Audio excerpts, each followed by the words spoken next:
anything is there where we want to spread the e-payments.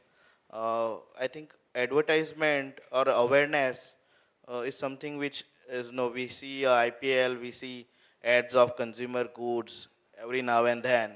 Why not? There is an initiative taken from by the banks or a payment solution provider, where these swipe machines or whatever is available. I think that awareness is lacking, and when I think that steps would be taken to advertise to a TV media or a newspaper, where we hardly find such things.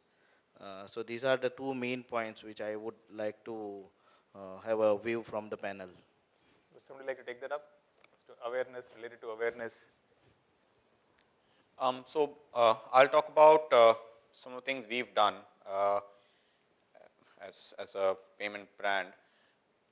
So we were the last couple of years seeing this huge shift from face-to-face to e-commerce, and we were seeing that the penetration of e-commerce in our portfolio was growing.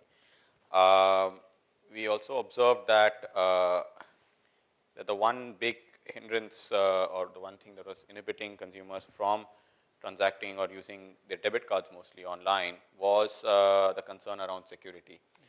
And with that, we launched a series of television commercials, mostly and focused around very tier 2 audiences, essentially urging them to try their card online, and at the same time reinforcing the security around transacting online if you were to do it the right way.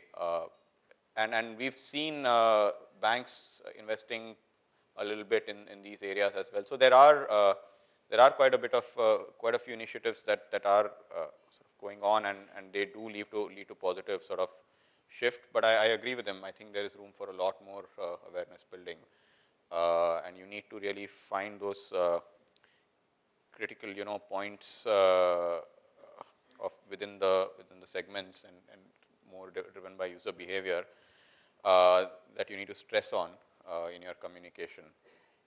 So yeah, there is room for doing more in the area of awareness. Mr. Joy, maybe you could help us understand how in the remittances business you were able to build awareness around these platforms, because that seems to be a successful case study. Okay, in remittance business, I mean, I don't this is basically you're dealing in small countries. So it's easy to create awareness. I mean, I'm comparing in India, if you have to create this digital online awareness, it takes time. Actually, the way now the government is doing about the Jan Dhan and requesting all to open card and putting subsidy into bank account, these are all awareness. Actually, it is not the normal advertisement, but it is awareness creation, and people are slowly changing. And I'm sure that way only it is possible. Even a company like us to create awareness across India is not possible, because it is huge. It is really huge. One company alone cannot do. Maybe I would say the way I think government itself should take the initiative. And I think they are taking digital India, the amount of awareness the government is taking itself is huge. And that way only it will happen. One company, whether even it is Visa or Master or UA Exchange, individually doing it is not going to reach anywhere. It should come from the government and Reserve Bank.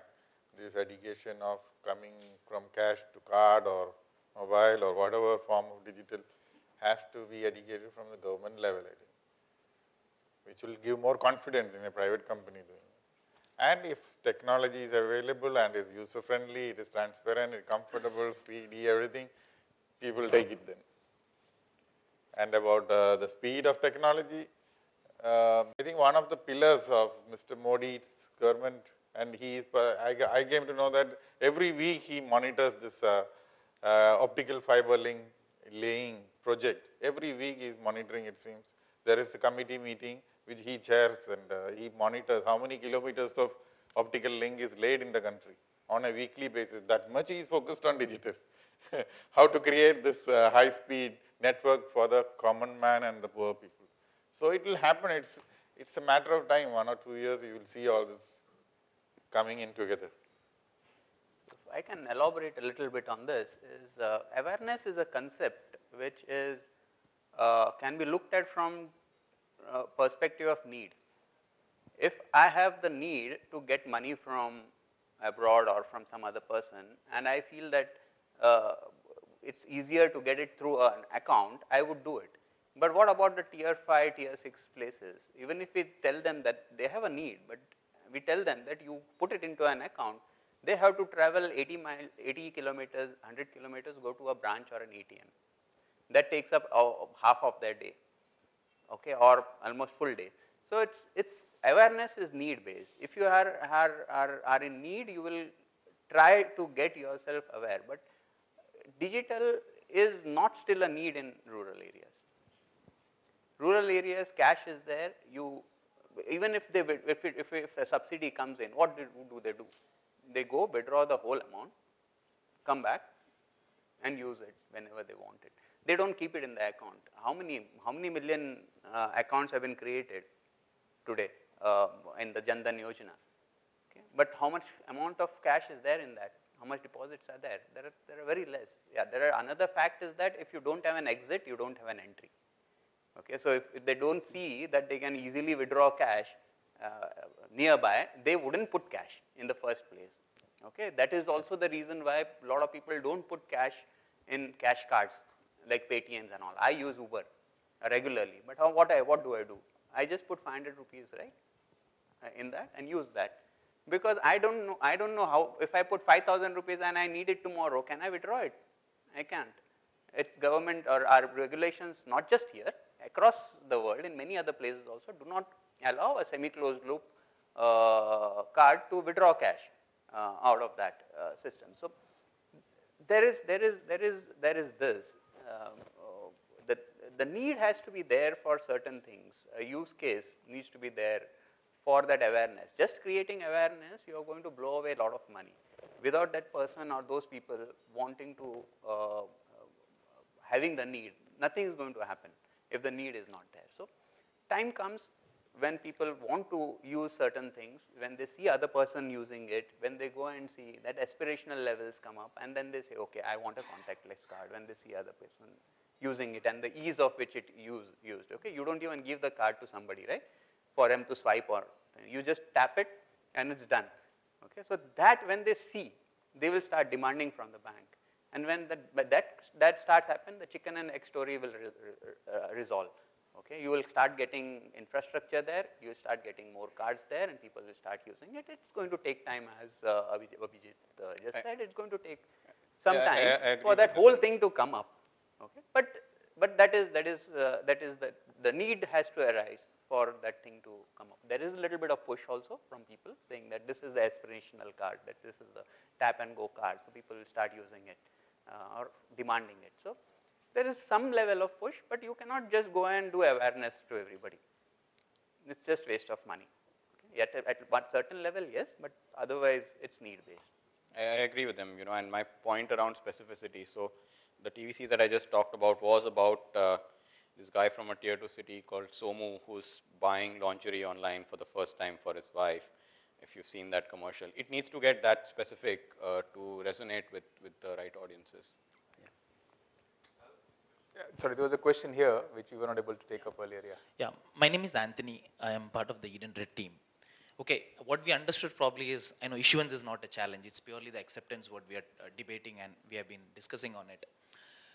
Not even getting into tier 3, tier 4, even if you look at a tier 1 or tier 2 cities like Mumbai, how many of the merchants are terminalized is a challenge. Okay, most of the merchants, only the organized retail is more terminalized. The few of the lower level merchants are not terminalized. If you go back to them and check, what is the major reason, leaving the commercials for a moment aside, is what we come across is the supply chain. So what they say, okay, if I put a terminal, I may get the fund later, a day or two later. But the guy who delivers the goods to me, he comes and stands in front of my shop and he wants cash right now. So probably that is also a reason where the merchant is not ready to adopt to this technology. So it's not only the merchant getting adopted, probably the entire supply chain management need to come in. But this works well in retail, in organized retail. Go to a big bazaar, it works. He gets a credit, he can put a fund transfer. Absolutely fine. But when we talk to these merchants, this is one big thing which comes up. Okay, I don't know how it get addressed, where it will get addressed. The same happens with the vegetable market vendor and everyone. Second, Some of the merchants still they wanted to come. Yeah, someone pointed out this, risk. The bank is not ready to take them as a merchant to be onboarded. So there are these just so much of constraints which for them, which probably need to get addressed. So the biggest thing what I feel is the digitalization going into tier 3, tier 4 is one aspect. Even the tier 1, tier 2 has a lot many things to be done. Probably something need to be done. How, where, I don't know. So probably the panel can address this. You know that the first thing that he gets credit next day. So if the terminal guys integrate IMPS, the merchant will immediately get the money in his account. Still he is expected to go to the bank to withdraw or somewhere. So he wants cash there. So can this guy transfer this funds to his distributor, to his supplier? Is a challenge there. Can he do the same thing? Then it will work for him. Be able to transfer the B2B Yeah, payments. but You're he's saying- not ready to probably take it. He still wants interesting. cash. That's the problem. What you're saying is that it's not just a question of solving the B2C problem, but the It's a entire B2B B2B also. steps before that are important too. That's an interesting point. I think, Mr. George, the B2B payments is remittance is one part of your platform. So it will be interesting to hear your viewpoint. See, we are talking about bringing everything into account. Yeah. You're saying one leg is cash, so what I do? We have to bring that also into account. There is no choice for it. It takes time. In India, now last 2 years only, we are really talking about digitalizing everything. So it takes time. And 2-3 points about this, what you're talking about, getting your reimbursement after 1 day, 2 days. All that is gone. Today with IMPS, you are instant. It takes only 1 second to get your money. It gets in your account. Only thing is, how do you pay it to your merchant? You can do it through IMPS itself. You just have an MMID, you can just, sitting in your office, do the transfer to whoever you want instantly at just 5 paise cost. It's all, only awareness is not there. These are the issues, practical issues. So technology is come, awareness is not come, it will come, it will take some time because we are used to Visa, Master, and all this card systems which were when you compare with IMPS is purely Indian and it's completely disruptive according to me. So it is not getting that popularity, but it's beautiful, but it will take time and it will conquer Indian people. It's only a matter of time because it's cheap, it is instant. Then it has to come up. Only it is awareness creation. Nobody is interested to promote it because it doesn't have commercials. Previous panel were talking about you were talking about the commercial. Unless there is a commercial, nobody is interested in promoting. This is the issue. Like in IMPS, the commercials are challenging, so the existing players find it difficult to promote because it will affect their revenues.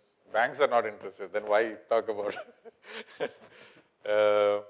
the private players? In remittance industry, we had always been with the retail and we are not really promoted it. It is through awareness, it is customer behavior has changed. We really need promoted because it is revenue loss for us. But when customer asks, we give. It was awareness by the customers cross-selling, and they themselves have shifted because the convenience is huge. It is instant, it is fast, you can instantly go and take conveniently from 24 hours withdrawal, all this convenience come. Security risk is not there, you don't have to carry money in your purse. All this evolved on its own. Only thing, it took 5 years. It's not overnight, it didn't happen. 5 years, slowly it has changed. Same way in India, you take 5 years from here now, you will see a completely different India in payment space. Yeah, I'll just come to your question for a second. I just want to bear on this a little longer. So a question to the panelists, I think going from this whole concept of convenience, I think one of the very successful contactless programs that have been there worldwide is the Octopus program in Hong Kong, right? Which is, and for those who are aware of it, but the whole program was based around the core of transit, the mass transport system, right? And So for your mass transport system, you use the contactless card, which is the Octopus card. There is a cash in and there is really no cash out, though you can do it if you like. But more importantly, there was a very strong consumption use case, which was at the backbone of the entire usage. And the consumption use case was the fact that each and every individual there needs to travel by metro.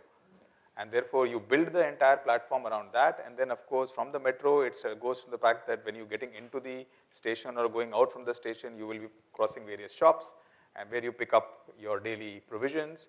And then from there, it started expanding into beyond the shops, into the entertainment areas, into each and every shop. Today, virtually, there is not a single outlet of Hong Kong, and not a single mean virtually not a single outlet in Hong Kong who would not accept the Octopus card. Correct. Right.